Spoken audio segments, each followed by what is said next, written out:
Hello, vlog people. I'm on my way into the extra studios for hair and makeup because I'm getting ready to do my first interview for them for 6 Degrees of Sam, and my first victim of interrogation is Kristin Chenoweth, who of course I know from New York and the Broadway, and now she's on Pushing Daisies, so multi-talented. I have to say, you know, I've done a gazillion interviews on the other side, the interviewee, and this is more nerve-wracking right now. Of course, I know I do the Friend Fridays and stuff, but somehow, I don't know. It's going to be great, though. She's so easy, and it's going to be fun, and I have so much to talk about with her. All right, more. Hello, vlog people. I'm on my way to do my first segment for Extra. I'm here with Adam, who you've met before, who is barely fitting in the car. We had to push back the seat and open the sunroof. And now we're going to Warner Brothers, which this is the lot. This is the entrance that I would drive on. The last time I was here, I actually had a parking space at the stage. Now I'm schlepping across the street into a parking structure where common people park. And I have to walk across the street. They could at least send a golf cart. But no. I've been demoted. So more inside. Bye. And this truck is in my parking space, which would explain why we had to park with craft service. Very quiet.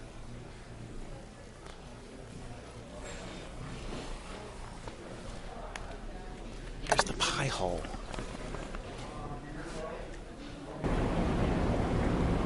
One of Kristin's co-stars.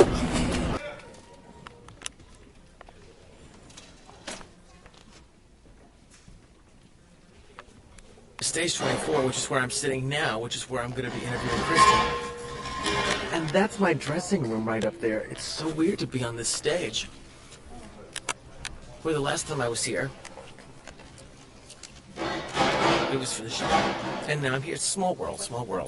Less than 6 degrees, like maybe a half degree, not even a degree. It's like degreeless. I'm sitting here bragging about you. You're bragging about me? I'm worried about your neck. That's what Broadway will get you. It's true. They beat you up and they sit down. Okay. Otherwise, I'm gonna have to. I'm so happy it's you. This is Adam. Hi, Adam. Nice to meet you. You're very tall. I am. He's very tall and you're very short. I'd like to see the two of you stand next to each How other, tall are just you? for my own I'm amusement. 6'6". The shoes That are is probably. so not fair. Look at that. I can't even get you both in the shot unless I go. This actually makes my neck hurt. Oh no! I Then can't- I'm gonna leave you be. We don't want that. What's going to be the easiest side for you to... Are you comfortable Either with? way, I'll Either be way right is here. equally painful. Yes, right. This is fine. Are we going? She's gonna need a makeup touch-up, so. Does it God, need these it? needy actresses. There's so many things we have in common. So many things. It's like half a degree. It's not even, we're practically the same person. We are. We're both from Oklahoma. Yep, We are both got the show business bug very early. totally. We both grew up Southern Baptist. Yes. We both did Opryland. Oh my God, I forgot about that. We both we're Broadway kids. We both had television series. We both had solo concerts at Carnegie Hall. Yeah. It's a lot. I did not realize that you've been opera. Oh yeah, great training. God, it's the best. It was hard, wasn't it? It was hard work. And fun. Yeah, they beat you up, and you love every second. Because you're young and you can do it. And here we are. You're doing Pushing Daisies, Yeah. and we are sitting on the sound stage where I did the class. My dressing room was right there. That is crazy to So me. it's just so small. It is. I'm so proud of you. And you have perfect personality for this. And Well, thank of course you. I'm biased because you're from Oklahoma. You We know. gotta stick together. Have you ever noticed that on our license plates it says Oklahoma is okay? I never liked that. Because it's like Oklahoma is okay. It's not okay. It should be Oklahoma is fantastic. Yes, that's what I say. Yeah. Maybe we can talk to the governor.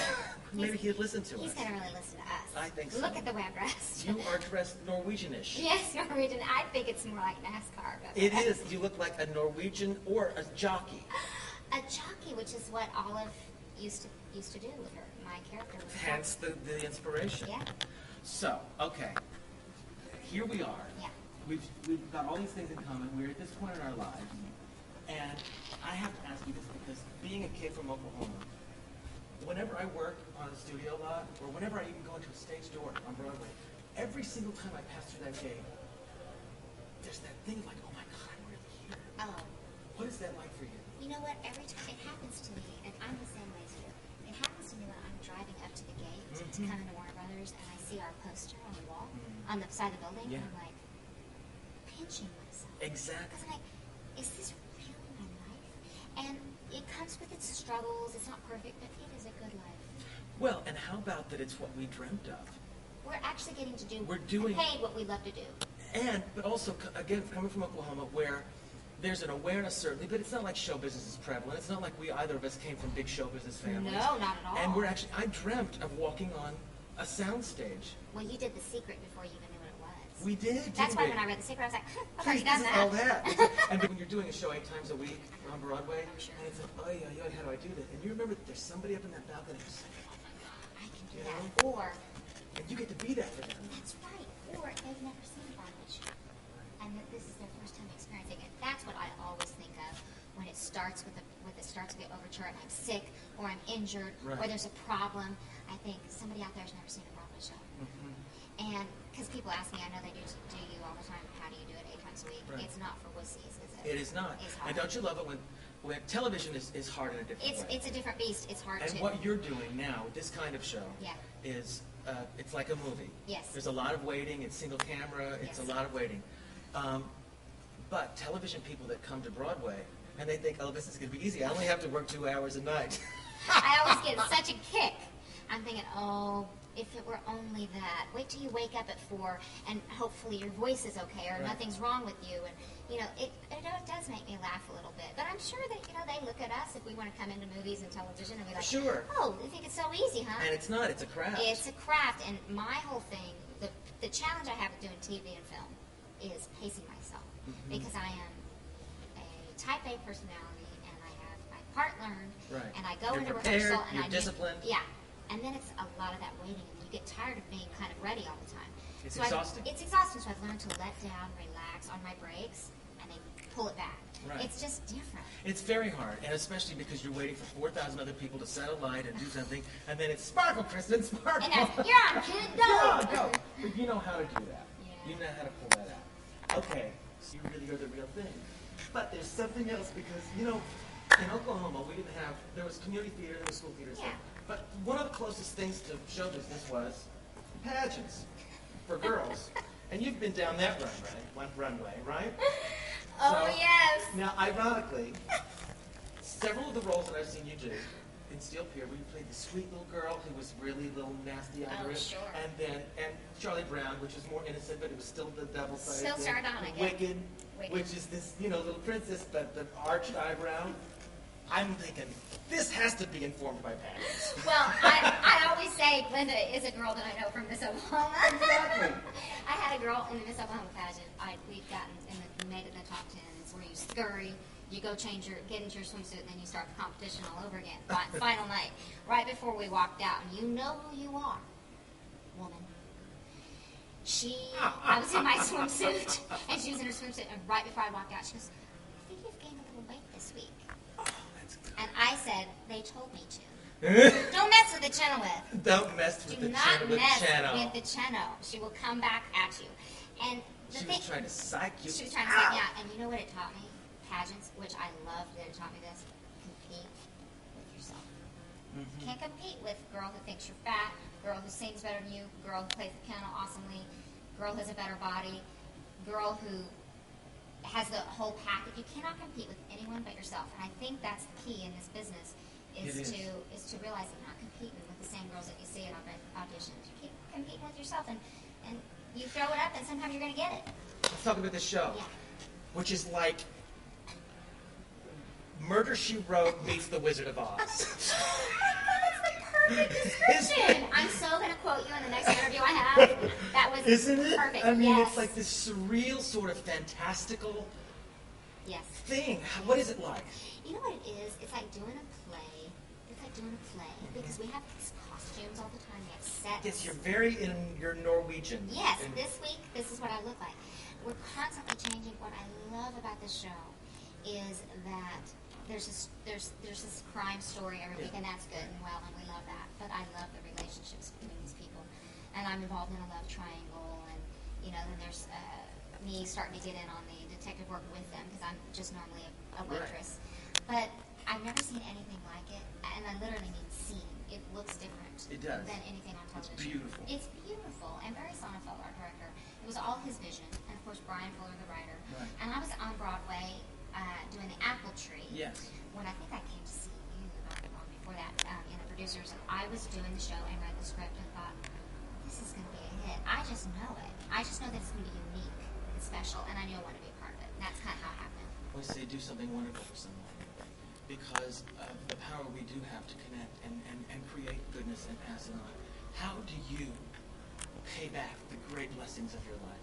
What's important to you outside of, this is a very me business, Oh. right? What do you do to detach? What do you do to pay back? You know, it's funny you say that a few years ago, right after Wicked opened, I got a dog because I thought, it can't just be about me anymore. Right. I have to have something to take care of. I have lots of charities, you know, and I'm not going to sit here and list them, but I have a lot. Point Foundation. The Point Foundation, it's a great, I have to talk about this because it's important. Many kids have been abandoned by their families when they come out of the closet that they're gay. And I don't think that if you're a real parent should do that, and especially in the name of religion, which it happens so often. We grew up in the Bible Belt. Yeah, and in the Bible thumping, yeah, you know, God. if you're gay, you're going to hell. Right. How have you been able? And you still have a very strong, tremendous faith. Definitely. It's what leads you. Yeah. How do you reconcile these things that do not go with what tradition? Oh, well, this is a good question. My purpose on this life, I'm pretty sure, is to let people know that just if you're a person of faith and you're gay, it doesn't mean you're going to hell. For example, God made us each special, like we were talking about earlier, unique. He doesn't make mistakes. So if he made you gay, you're gay. If he makes you short, you're short. If being short was a sin, I'd be going to hell. You know? would be so fast. So, I mean, I'd be the You would be ringleader. one of the first people. I'd be driving the bus. So that's the best thing I can say. I know what the Bible says. I know what we've been taught, but I also know how God is, and I know He's full of love, and that's all He's about. Right, it's not So- a fear-based thing. No. And we are here to have a purpose. That's right, and that's my that is, purpose. and that is to pay it back. Yeah. And then pay it forward. That's right. And to help somebody else. That's right. I mean, look what you got to do. You got to adopt a baby who needs you And whom I need. and who you need. And we get to teach each other. Oh, just And I wait. get to have people in my life like you. And we come from the same place, and we come out and we try to do a little good. We try to have a little fun, So and try to pass something on. that's what it's about. That's why we're truly, here. And I think that's why maybe we got the gifts that we got, because we're put in a very self-centered, me Right. world. And maybe it's to remind people that it's not all about us. Not to No, say I don't that- have my selfish days. Well, please, it's part of it, and that's okay. It's all right to have an ego. That's what That's right. propels us. That's But right. this isn't limited to people in show business. People who, whether you can run the barbershop, it's about what we are giving to this earth. That's right. What are we leaving here? That's right. Okay, that was so much fun. I had so much fun with her. It was so easy. She's such a doll. And she had a neck injury, too, that she actually got during Wicked doing the hair flip dance. And it has come to plague her. Can I just say, I have to stop and tell you that this is the Warner Brothers Studios Fitness Center where I joined and never went once. I belonged to 3 gyms at the same time, and I never went to any of them. And it was literally right outside the stage door. But all I did, instead of working out, I just starved myself all the time. All right, anyway, what was I saying?